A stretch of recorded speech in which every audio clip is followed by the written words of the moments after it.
Charlie Kirk hatred. Where is it? Oh no. Charlie Kirk hate stream. See you there, guys. Thank you for watching. Please drop a like, subscribe. $3 a month for channel memberships. Not too bad, guys. Not too bad. $3 a month for channel memberships. Oh, I still have I was gonna try to find the video of me reacting to January 6th. I wonder if that'd be interesting to watch again.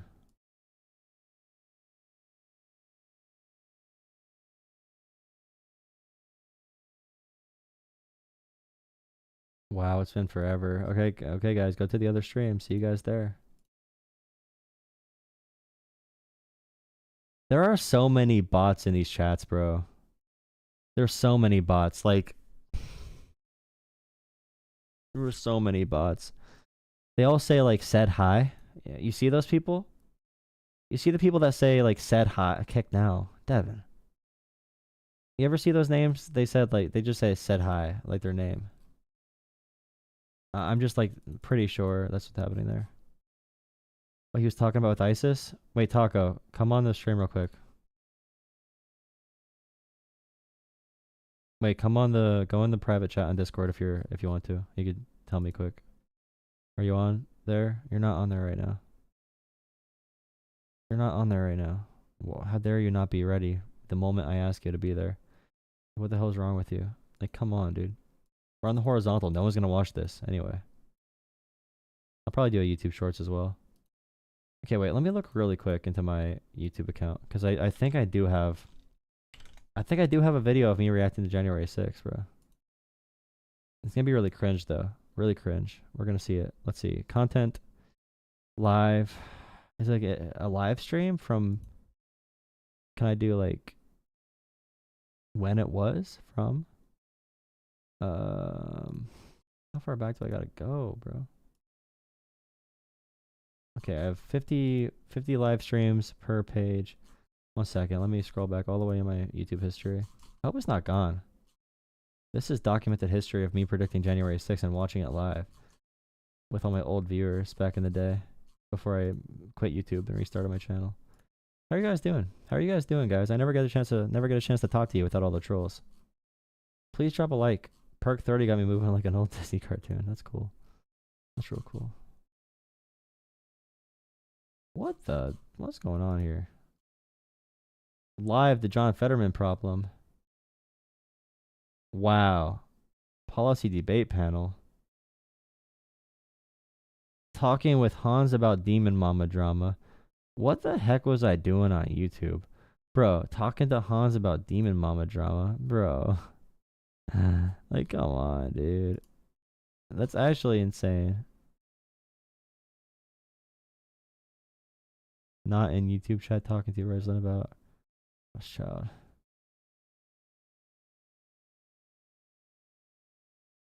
LOL.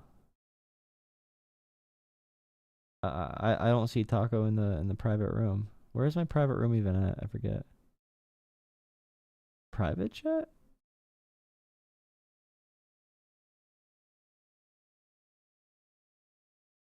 Sorry, Taco. I don't know where I have to go for this.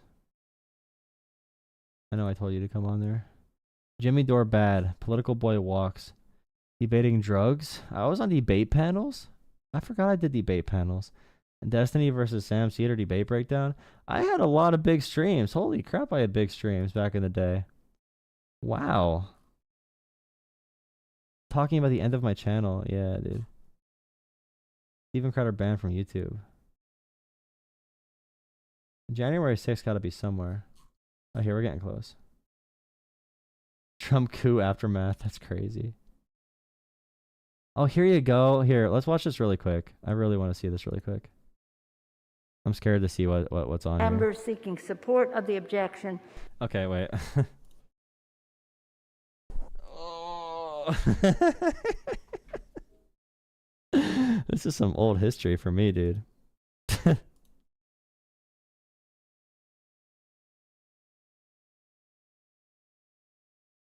I saw DJ's note. I want to see this real quick.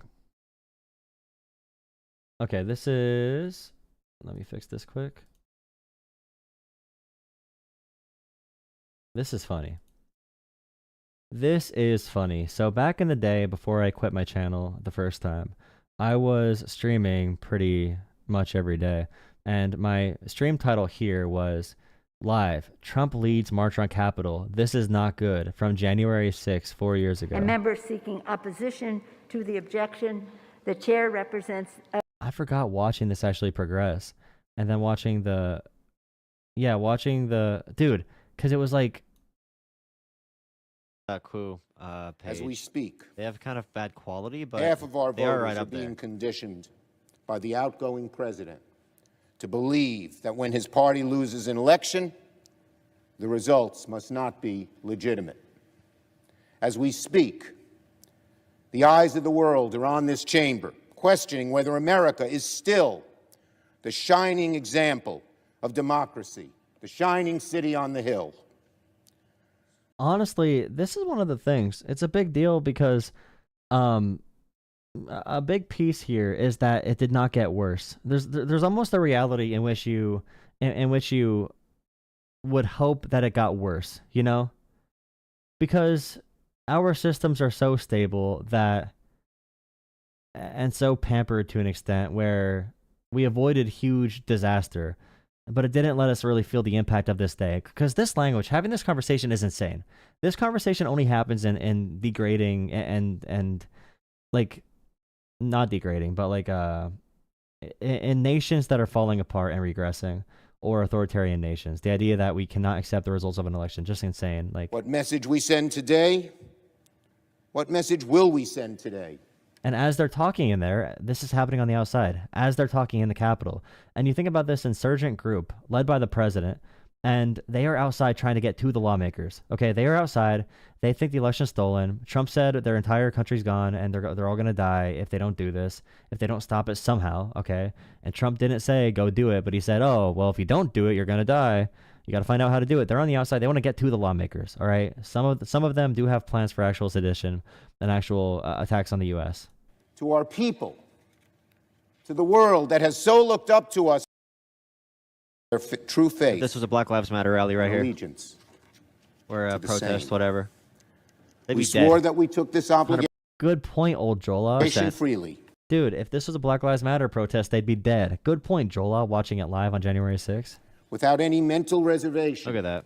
or purpose of evasion. Oh, wait, Ted Cruz. What did Ted Cruz say? At a moment of great division, Shut up. at a moment of great passion, Big ass man bun. Wanna be we idiot. have seen and no doubt will continue to see a great Zodiac deal killer. of moralizing from both sides of the aisle.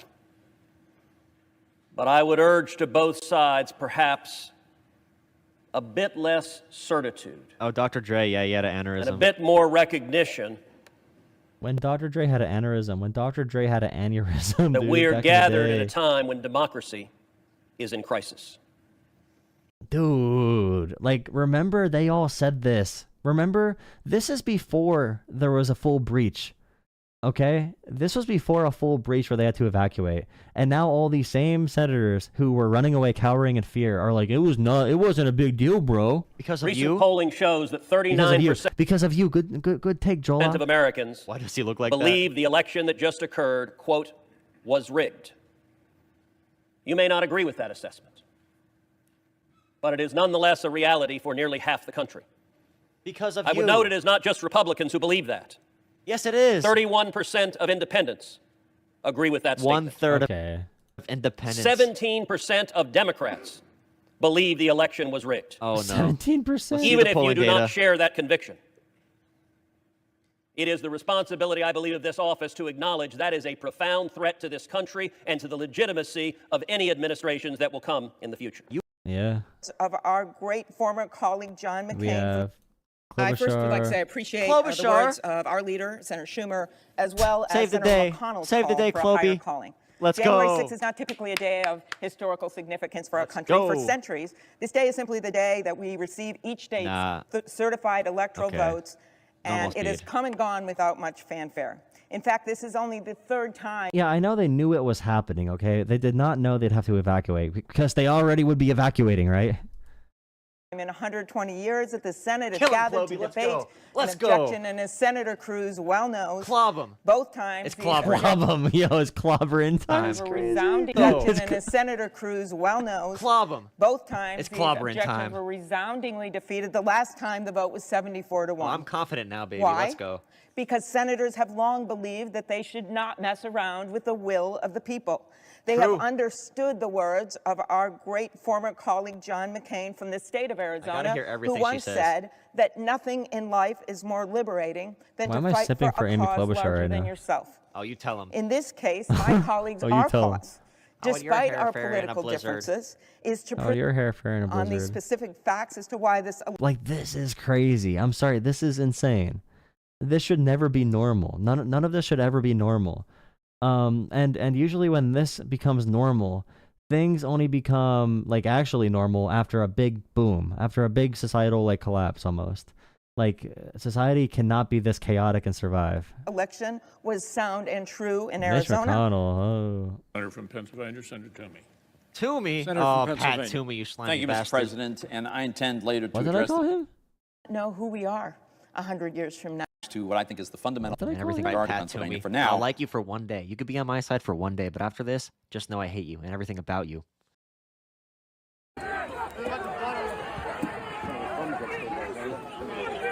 Senator from Arizona. Thank you, Mr. President. I rise today to share the facts about Arizona's recent election and to urge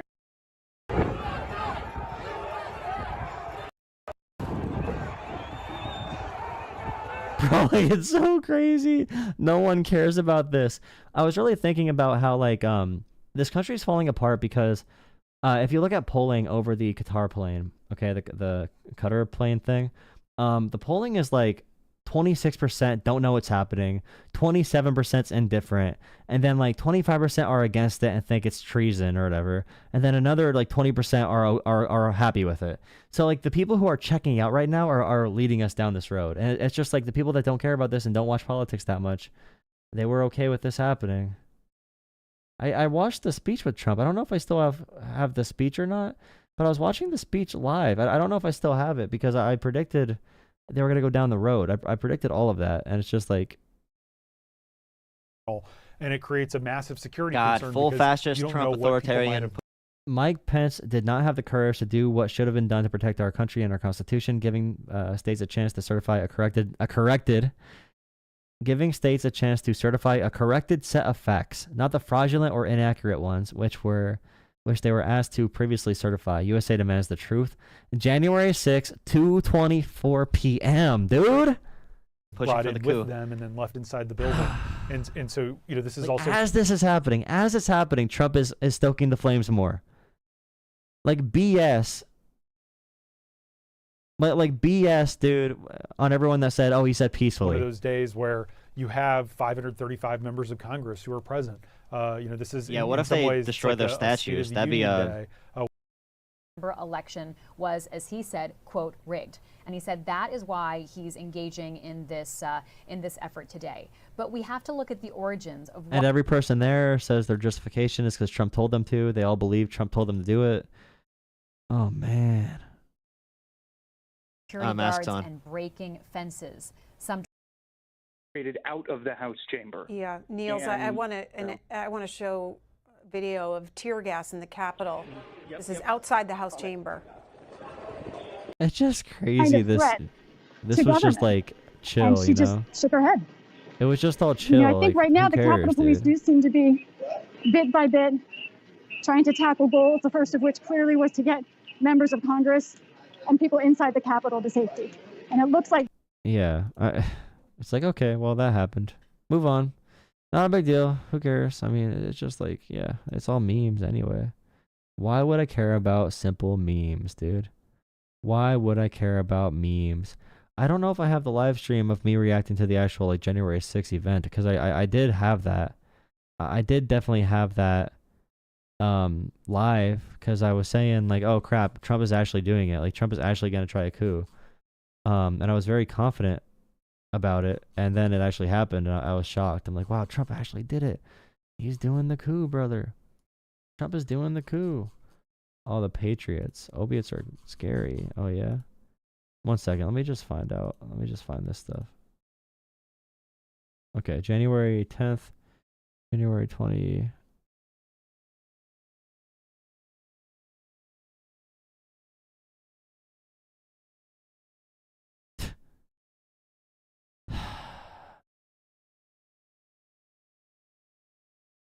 Socialism done left. Convo. Was my stream on the 5th, maybe?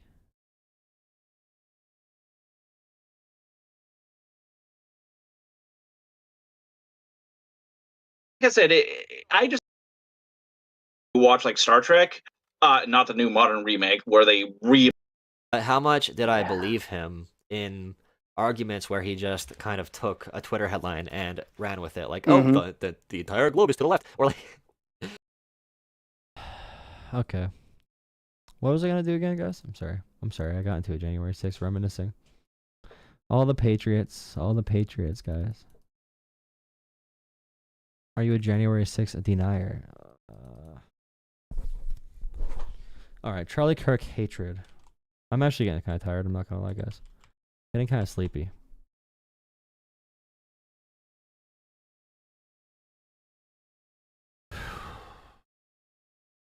If your portfolio... Okay.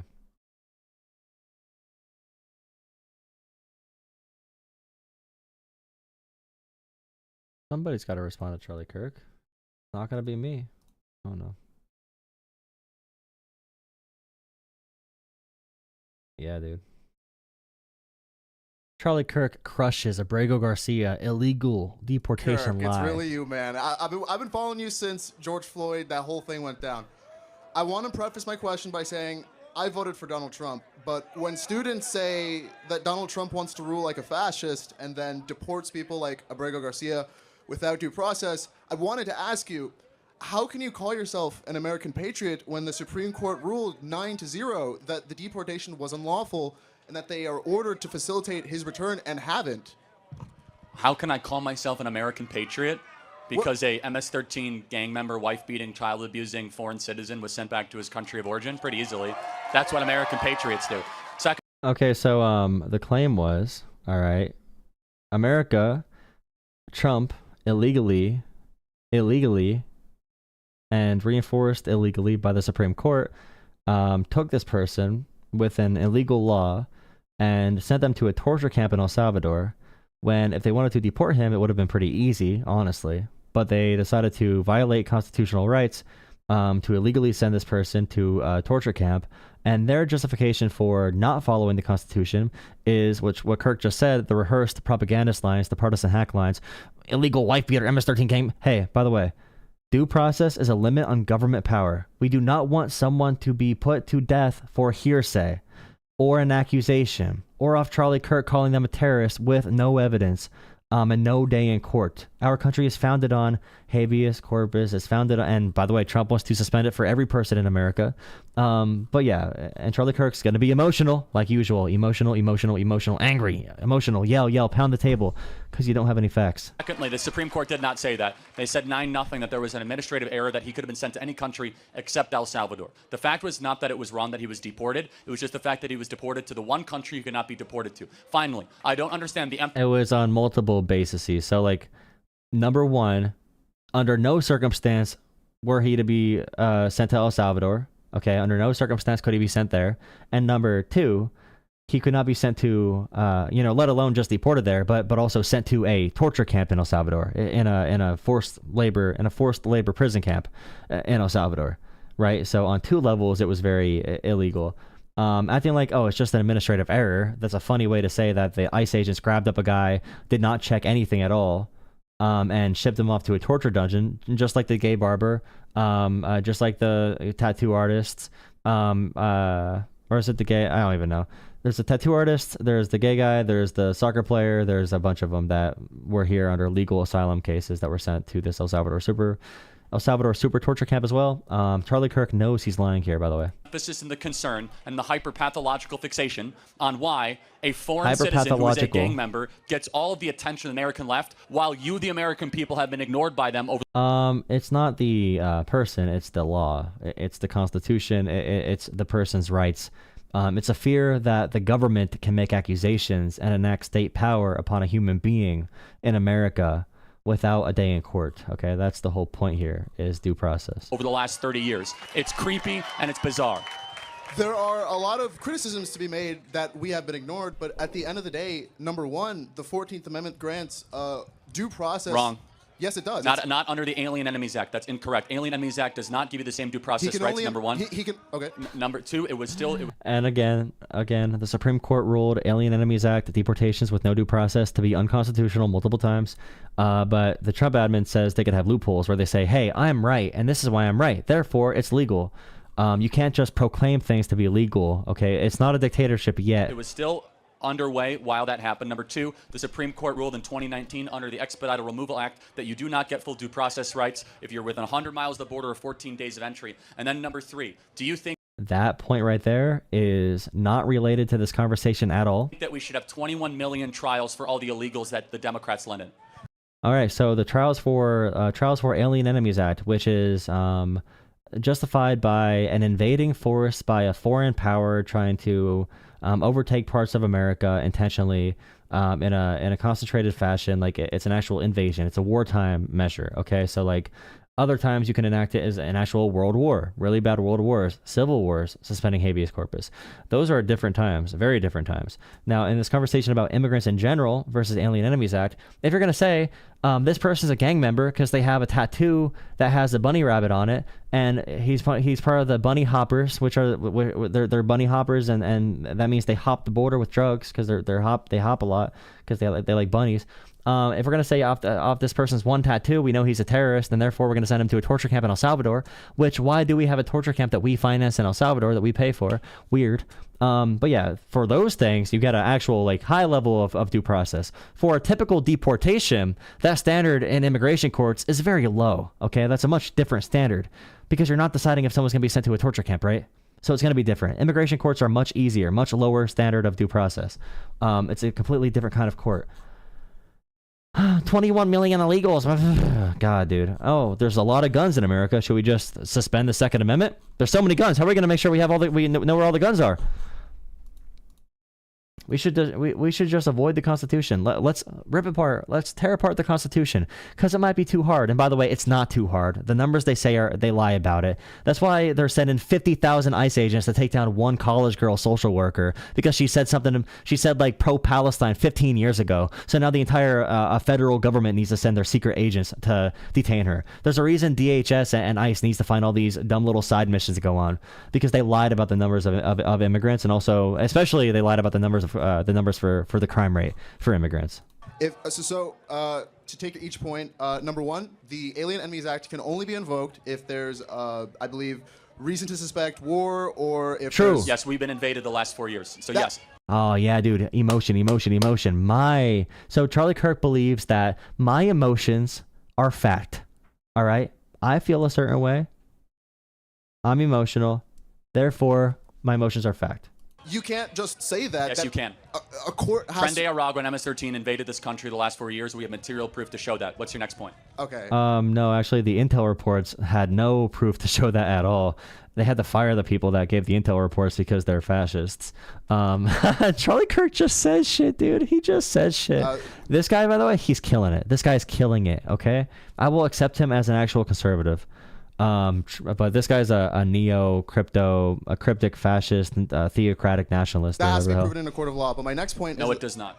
You could do it and then you prove it. The point is the president has full authority to invoke Oh, the government can do it and then prove it. Yes, the government should be able to take a human being and do whatever they want and then prove it. Yeah. And then you can prove it. Yes, good that's standard. correct. The commander, for example, the commander... Just wait until they accuse you, okay? They accuse you, an American citizen, of being an illegal alien terrorist. And they can just do something to you, right?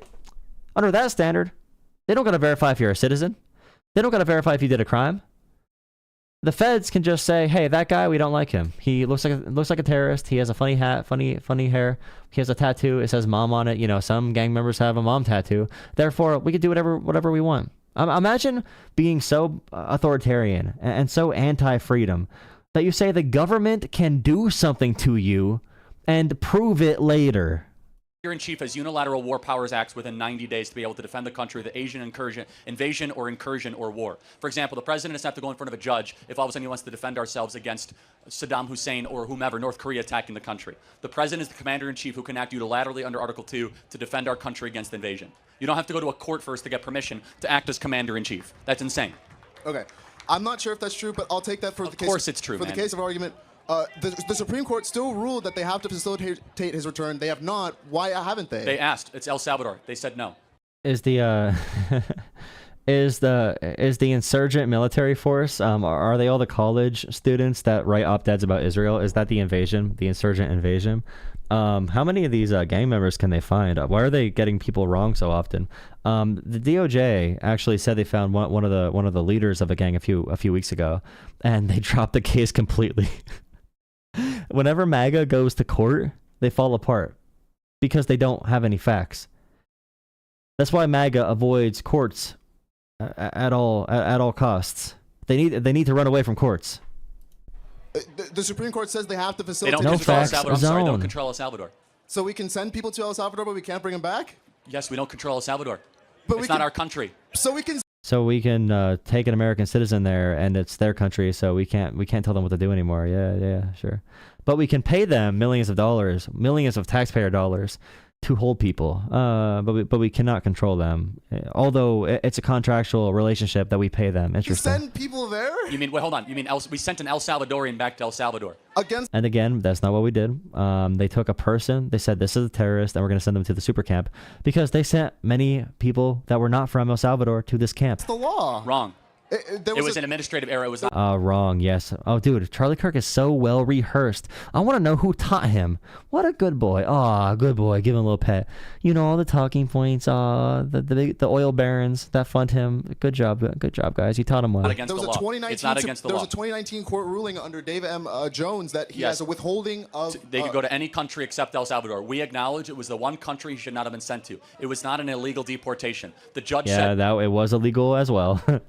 It was illegal. It was illegal as well. Because, by the way, if there was an actual deportation done, then this mistake, quote unquote, never would have been made, and they would not have sent him there in full handcuffs and like with his head shaven and his head pushed down so they could herd him around like a cattle onto a military jet. Like that, that's not how a normal deportation is carried out. It was under the Alien Enemies Act, the wartime power. Charlie Kirk is conflating these things in such a dishonest way. This is your final warning, Mr. Garcia. You could be scooped up at any time and sent to any country except El Salvador. So, ironically, if we... Oh yeah, and Garcia was here on a work permit that he redid every year. He renewed the work permit every year, met with DHS every time. He followed all the right steps after his court appearance. That's why he was still in America. Under the Trump administration, he stayed under a work permit. He was still under a work permit that renewed every year. So he was here legally now. Legally. He was here legally now. He was allowed to be here now under the work permit. We would have sent him to the Congo, Gitmo, North Korea. It would have been perfectly fine, Gitmo? which would have actually been foreign prisons. We actually did him the accommodation of him. That's not right at all, bro. They don't just say find a third country. They say find a somewhat suitable third country, not North Korea. There's no case. You cannot find a case in American history where we sent a immigrant to a third country and that third country was North Korea, bro. Like what? Charlie Kirk can just say things. Emotional. I wish he was a woman because he would be such a oh no.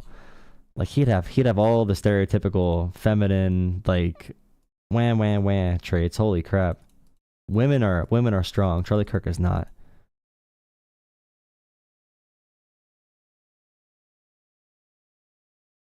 Someone said Abrego Garcia had a work permit. That's a lie.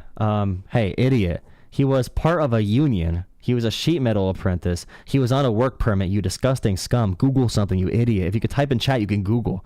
Unless if you have someone else typing for you and they're tired. Holy shit.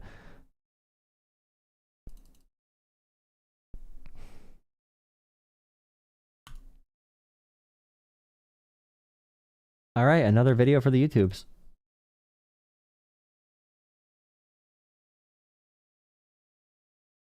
I wonder what a work permit means. Is he allowed to be here?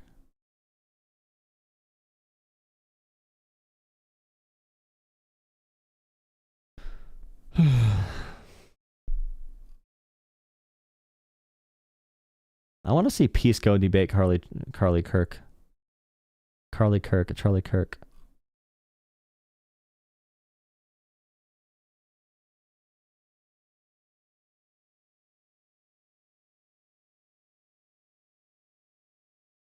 Okay, nice. All right, another video, guys. I'm doing React content right now, so bear with me. Charlie Kirk defends Trump defunding Harvard. Hell yeah.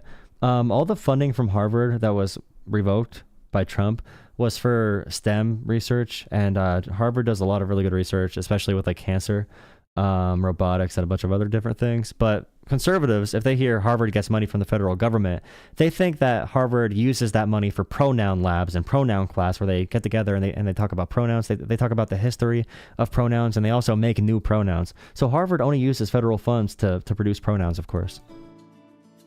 I mean, duh. All right, how we doing, Charlie? Welcome to Long Beach. First thing I want to say. My disagreement here would be the defunding of Harvard. I want to know your legal justification for defunding Harvard. First of all, is that a Harris Walz hat? It is, yes. How about this? If you beat me, I'll change it. No, it's fine. No, it's funny. It's kind of like seeing all like the losers of the Super Bowl hats, like that get sent to those African villages. I know, yeah, no, it is. It's like all those like Buffalo Bills Super Bowl champion I've hats seen that, yeah. that just disappear. Why is any college entitled to federal money? Okay, so that's a good question. So first of all, medical research. So the majority of the money that goes to Harvard is medical research, and so they are a huge portion of research, Harvard especially. But then I want to get into the legal justification of it. So I think it's dumb, but I want to more focus on the legal justification of it. Well, no college has to get money from the government. No, it's 100%, done. Right, of so course, that's but you have a reasoning for defunding Harvard. Yeah, but they cannot just defund Harvard by saying, hey, Harvard, you need to hire more MAGA professors, and we're going to police your thoughts and your political speech. Or not political speech, but we're going to police what you talk about in general. We're only taking the funding away because you are too liberal. You cannot just say it's a political motivation for taking the funding away. All right, and so Several, correct. Yes, correct. So, but let's first get our facts right. What is the endowment of Harvard? Okay, so the endowment of you want to clarify that? What are you talking about here? Do you know what an endowment is? I don't know what an endowment is. What is endowment of Harvard? Yeah. Okay, so an endowment is like think of it as a savings account. Got it. Yep. So Harvard has the largest savings account of any college. Of course, yes. How much money do you think that is in their savings account? A substantial number. 100%. How much? What? Guess what? Couple $1 trillion. Okay, it's not that big, but it's. I mean, it's more so like an investment account.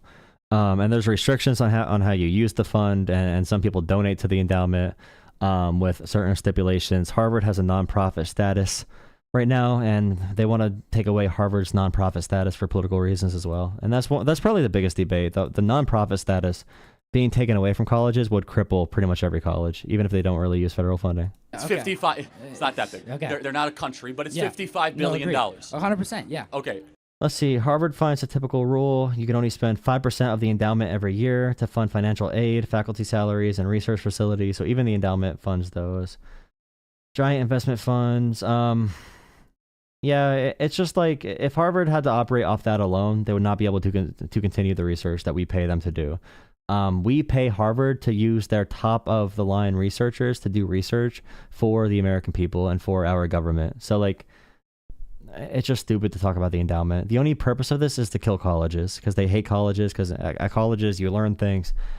And if you learn things, you might learn that Charlie Kirk is lying a lot. So, therefore, if a college has $55 billion, why do they need more money from taxpayers? I think they Financial literacy. They need more money from taxpayers because they are making several improvements, especially in the medical field, and they are pushing society forward. This Well, is why can't they education. use their $55 billion in the bank account Okay, that they so how about refuse to this? touch? So how about this? Then why do they have to give their information? So let's talk about their research and their data. I think the first thing that we should agree is that there is no bad data. Every data that we have is an increase in knowledge, and we can't have bad data. So it would seriously hurt the government if they give all of their data and all of their information. Okay, one big point that you have to bring up here. So private companies and private firms that do research, okay, they don't want to fund research for projects that don't have immediate payback or projects that might not pay back, for a long time. So cancer research, that's why universities house the top cancer researchers, because it's hard to know how long in the future you'll be able to profit from cancer research. So there's a lot of things we have right now because we're able to give universities money to operate at a nonprofit status. We just give them the money. They're able to facilitate the research. And it helps Harvard help us. Okay. That's why we do what we do, because private companies don't always do the research we need them to do. And universities are the perfect place where we can help educational institutions while at the same time they can do research for us that private companies don't want to engage in. Many of your family members were probably saved. We're definitely, actually, I guarantee you, innovations that came from this practice of giving Harvard this money saved at least someone in your family at least a couple years onto their lives. To the public prior, especially on Not just Harvard. I know you're going to say, oh, not only Harvard, but in general, the research funding we give universities. research and cancer. And they also don't need to get a bunch of profits if they find something, so we can use it for the public good more so. All of their data and all of their information to the public prior, especially on research and cancer and all this kind of stuff. Do you agree that the government wants, and this is what happens right now, they want to receive that data before the rest of the public? It is super important that the government... That's a good point too. That's a good point. This guy's smart. This guy's really smart. And that makes sense that he has the Harris Walz hat on. Not because I love Harris, it's because I love Walz. But yeah, having that be open for the public then is really beneficial, obviously. Private companies, we don't get the same benefit if a private company controls it. And research can be shared between universities across the world to get medical improvements and what's the word I'm looking for? Achievements, breakthroughs. government receives that data prior to the public. Not necessarily. I think actually open source data is a great way to go. I mean, if we're financing it, why shouldn't the whole world know about it? Well, the whole world does know about it, but the government needs to know about it first because they need to. That's a very crucial thing. But again, I want to stick to the point here. So the big reasoning. No, but I want to just make sure that we're. If you're watching this back on YouTube, please drop a like and subscribe. Really appreciate you. If you're watching live, I do have a live show. I go live around 9 p.m. Eastern time most nights. Maybe 9:30, maybe 10 o'clock Eastern time if you want to talk to me, debate me. I know a lot of angry comments pop up. Callers watching right now, I'll take your call after I'm done reviewing this video. So probably about 5-10 minutes. If you want to call in at that time. We're clear. Okay. They're sitting on a $55 billion They are, cash correct, pile. correct. Yeah, and they get $2 billion a year. Yes. Maybe they should just tap some of the $55 billion they have to fund all of their And they do. their They programs. don't completely use federal funding. They don't only use federal funding. They actually have True. not dipped into their endowment. It actually grows every single year. But Okay, anyway, yeah. They do pull from the endowment, though. They just have a set limit they could pull from it. So the research would be severely limited. All right. Oh God, Charlie.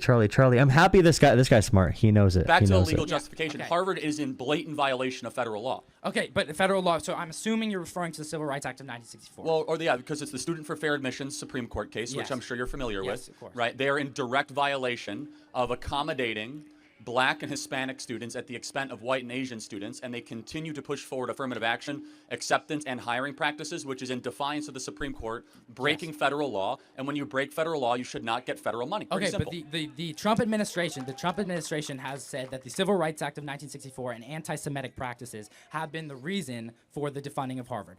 So that's the thing. They're in violation of Title VI under the amongst many things. The strongest of all of the president's claims is the violation of the 14th Amendment and the Supreme Court decision a couple years ago, Okay. the Students for Fair Admissions. Harvard is in violation of that. They've acknowledged they're in violation of it. Yes, They agreed. brag about it. Okay. So when you're in violation of the Supreme Court, your federal money will be not But sent let to you me anymore. ask you this. So the Trump administration in 2019 they passed the Harvard doesn't brag. Okay, they talk about still being welcoming to diversity and equity and inclusion, but they'll say like taking race out of a equation accordance with the law, like you still, and holistic admissions, even with affirmative action, you take into account like class and gender and sexuality and disability and veterans, and you take that stuff into account already. So when they talk about they still support a diverse campus or DEI, that's what they mean.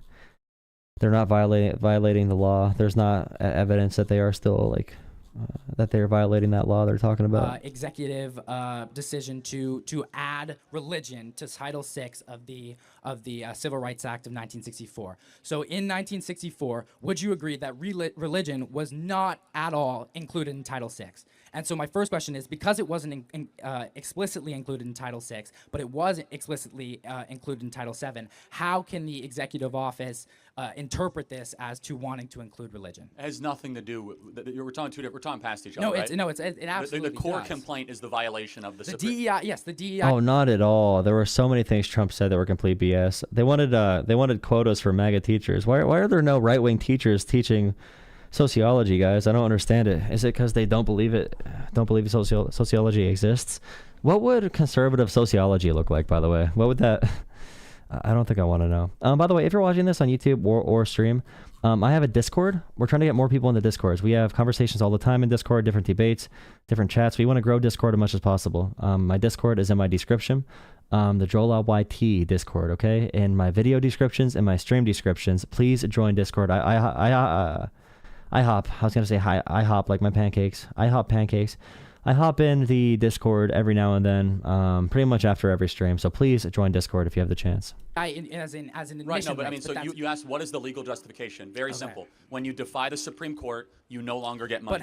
But at the same time, the Trump administration, by passing this executive order to count religion into the Title VI of the Civil Rights Act, that is going against the Constitution. As it's first thing I want to get to is, can you agree that in 1964 they intentionally did not include religion into Title VI, which is education. That's education as a whole, into the Civil Rights Act. Yes, correct. Yes. Okay. So perfect. So then, why do you think that we are currently interpreting the addition of? I'm not even getting into that's actually probably the White House's weakest claim. They made about 10 claims against Harvard. Yeah. The strongest claim, of which I will continue to rest on, is they're violating federal law. They're violating the Supreme Court. The shakiest of all their complaints is the one when it comes to anti-Semitism. By the way, they have a lot of anti-Semitism, but unfortunately in this country you're allowed to be a bigot and an anti-Semitic. Yeah, no, agreed. Yeah. But the most... Okay, the conservative crispest... sociology today. Someone said something about conservative sociology. Okay, conservative sociology.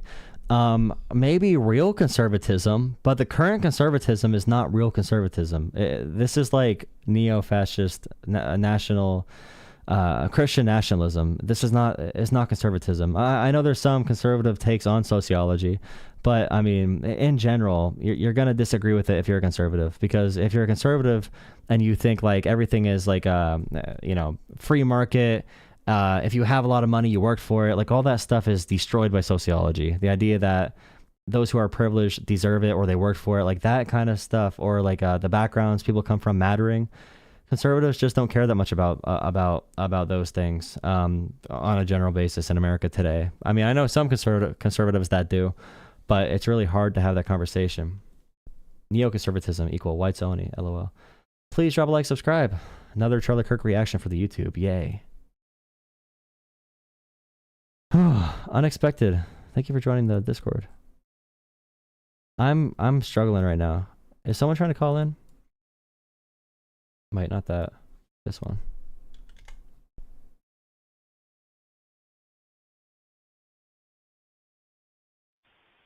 Hey, it's Grant. Maybe I should have been more detailed in the first voicemail, but I agree with you on a lot of what you're saying.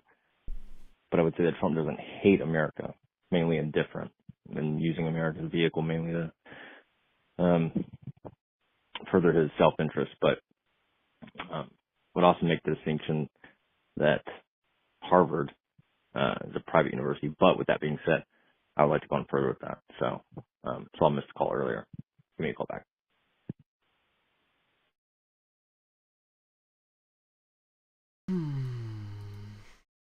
Okay.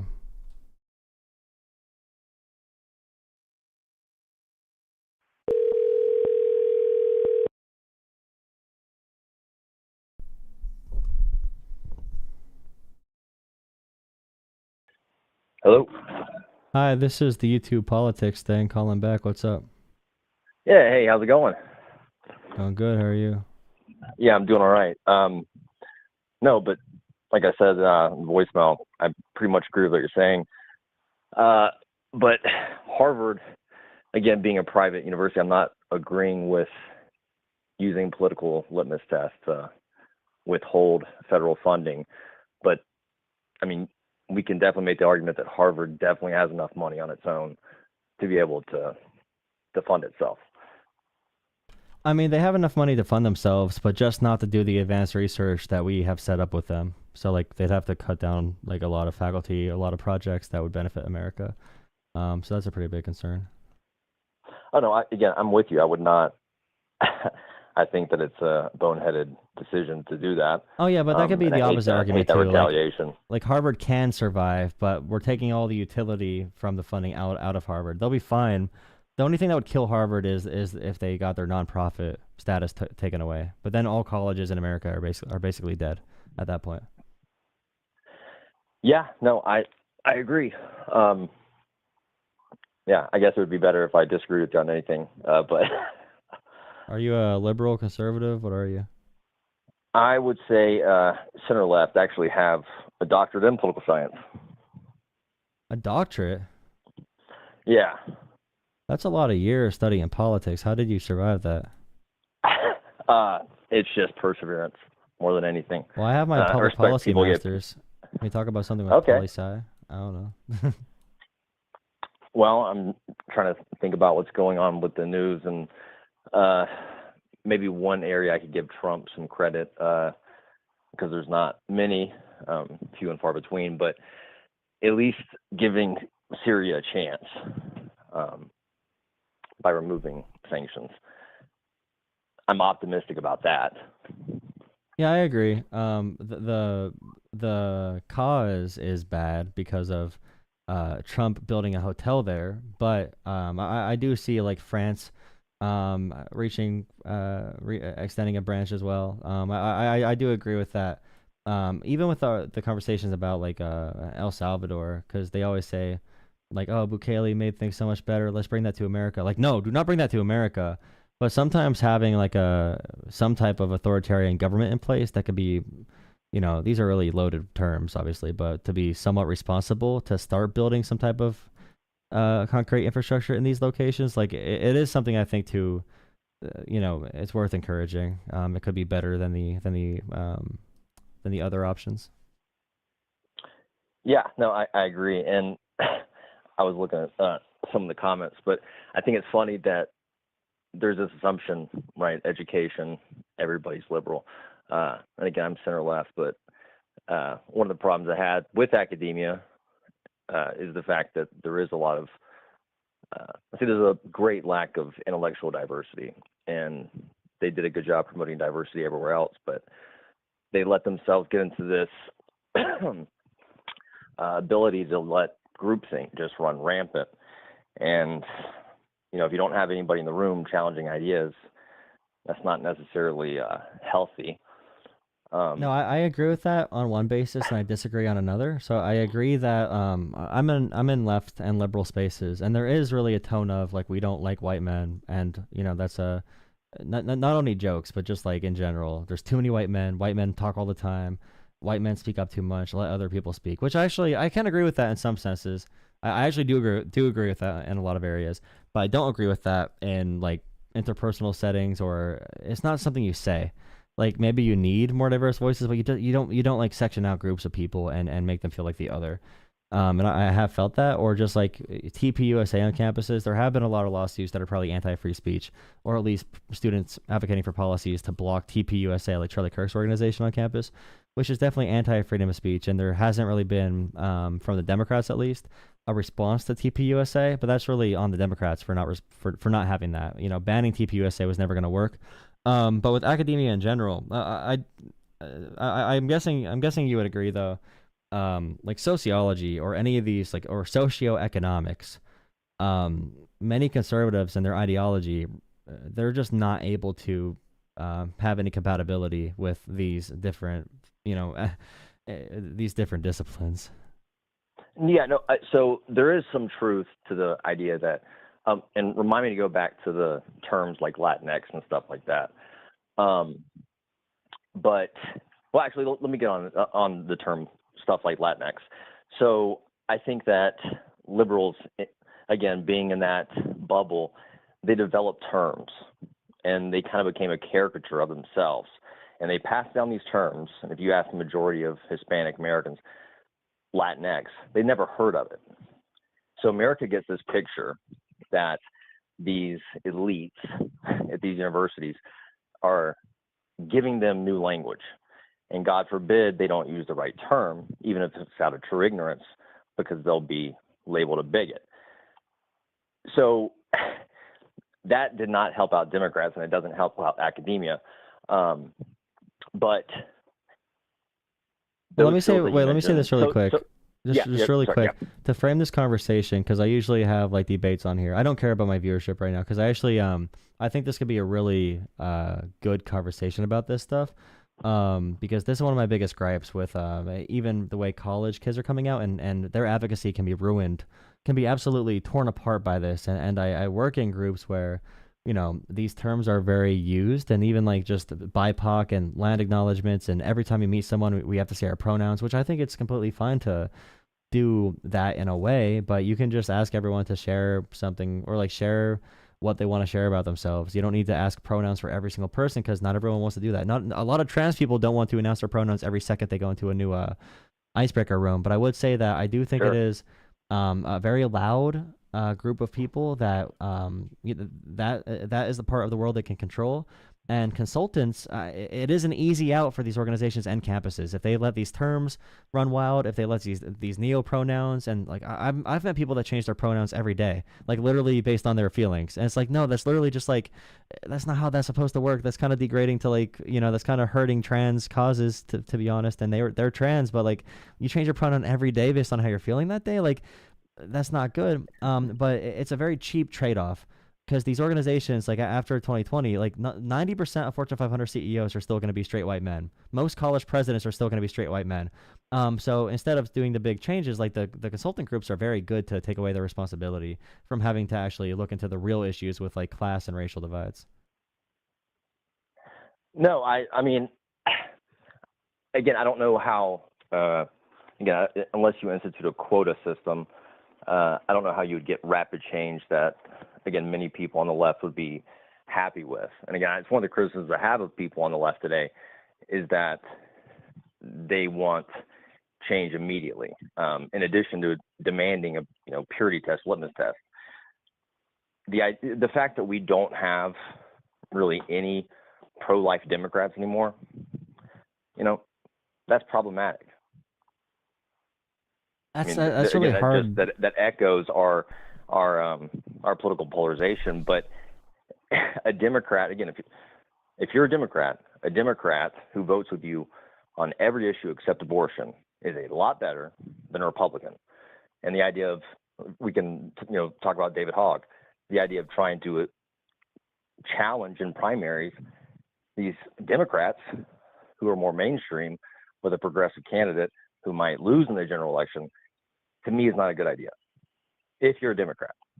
I think there's definitely a fruitful conversation to be had about new candidates. I don't think it needs to be someone far left, but I also don't want to see someone who's been there for 50 years. Like, I don't think Nancy Pelosi's done a debate since the 80s. And it's not like there's an issue with the particular, leaders themselves, but it's really bad. I think it's unhealthy if and I'm against age limits. I'm against age limits, maybe term limits, maybe like 6 terms for House and 2 for Senate, maybe something like that. But also the lack of competition in primaries, I do think is an issue. I don't think any person in a plus 40 blue district should have zero competition for 50 years. I think that is, relatively not good. And I would agree on some of the points about the left on, like, but for abortion, the Republican approach to abortion is like Saudi Arabia level insane, radical, like fundamentalism and like barbaric. And we are actually seeing the results of that happen directly. And like, I see liberals betting bending over backwards. I forgot the term. I was gonna say something inappropriate by accident. Bending over backwards, to make sure their conversations are nuanced. Like I always say, like, okay, well, elective abortions, like, we can still do 15 weeks, 20 weeks. Like Germany does like 15, I think, or 20, and France does that. That makes sense for elective abortions. But then for medical abortions, there probably should not be limits because the doctor. They have a medical license. They should make that ethical decision. We would never police any other thing a doctor does in that realm. At least when it comes to like if a woman's life is in danger, I don't want there to be a chance that a judge says a doctor goes to jail if they just say, I think this was a murder or whatever. Like I could have that nuanced conversation. But then for the conservative right, which is mainly from evangelical Christians, which dominate America right now.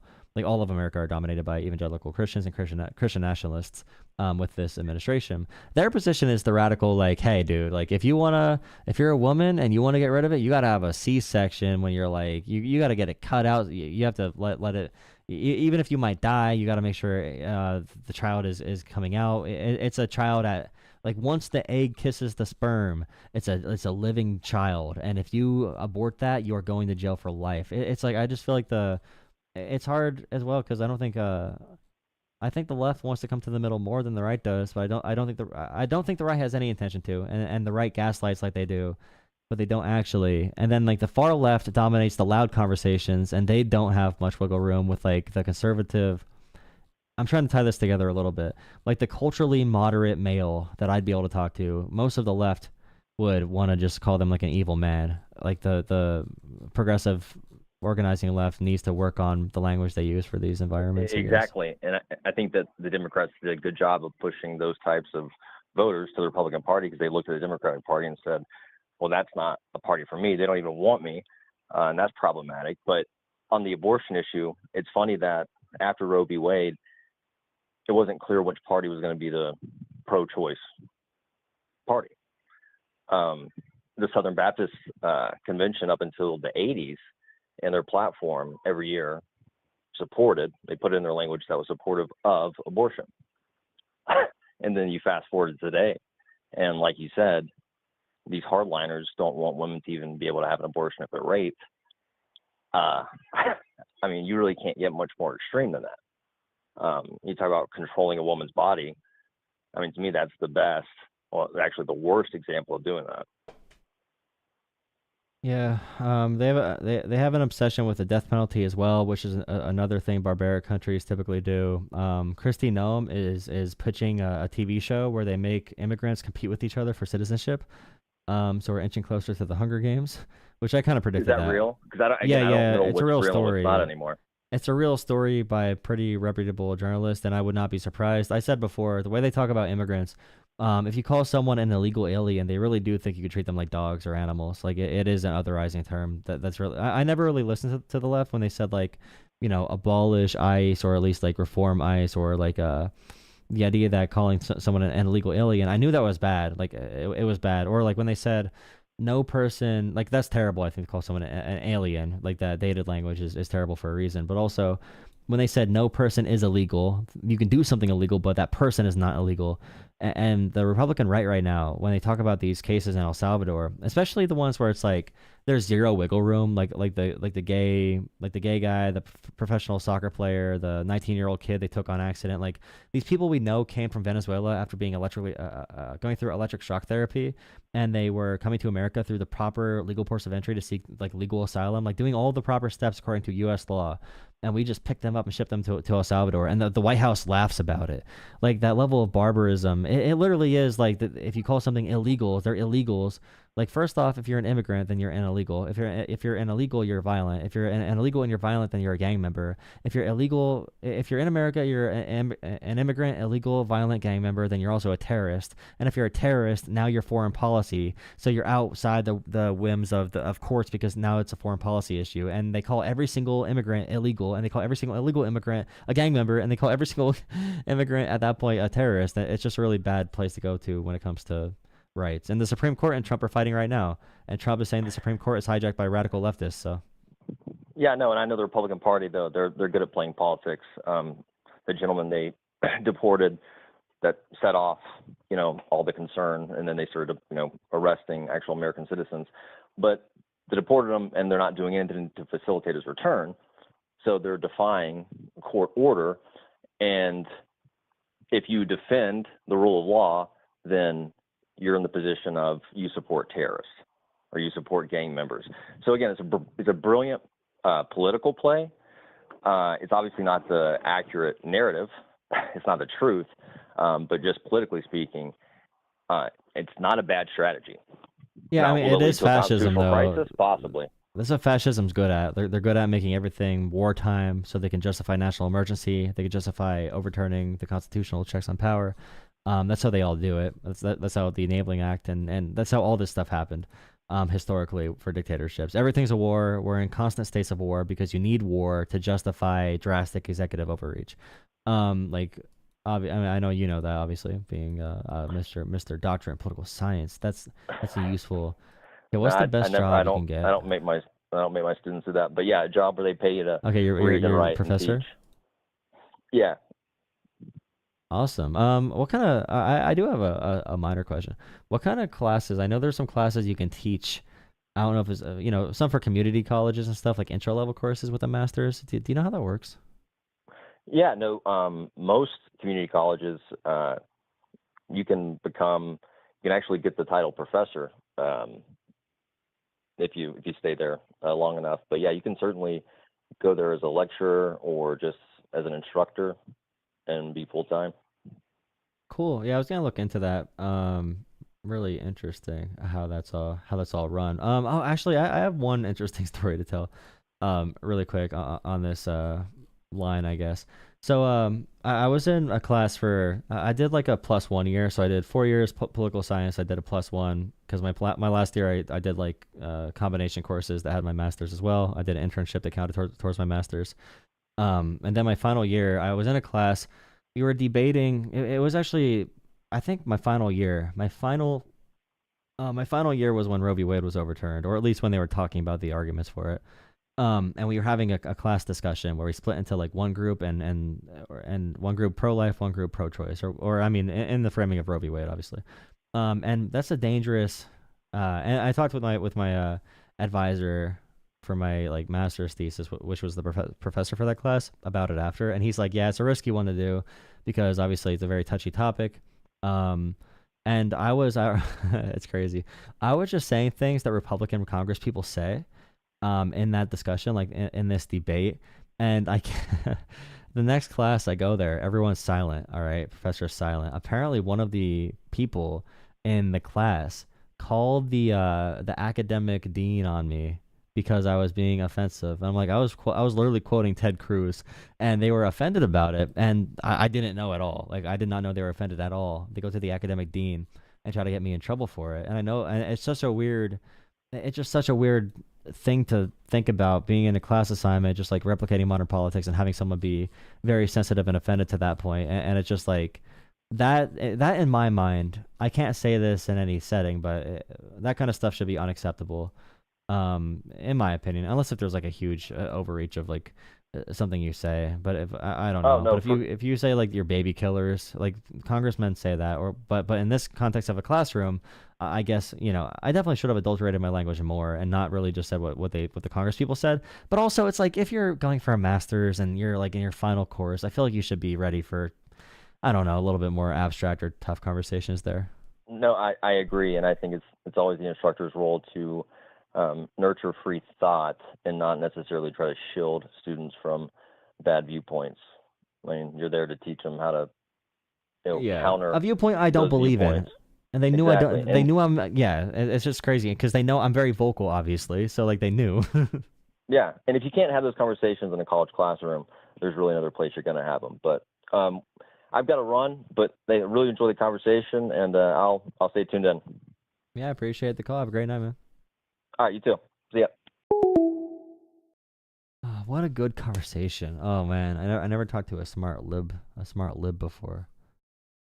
Wow. That's a good time. That's a good conversation. I appreciated that one. Okay, guys. Thank you for the support again. I got some good YouTube videos. Got some good Charlie Kirk reactions today. I'll do a couple more tomorrow. I should be streaming a little bit earlier tomorrow just to get a couple of streams in. Thank you, Sri, again for the $5 on Venmo, Cash App. On Venmo, you can donate through Venmo, Cash App, or PayPal. Jolah Politics. Donate through Coffee. Thank you to Teresa and someone else for donating this stream as well. I don't have time for tomorrow.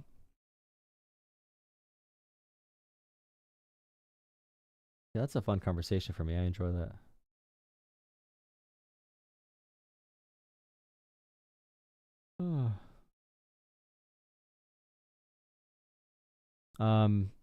In my description, Discord link, okay?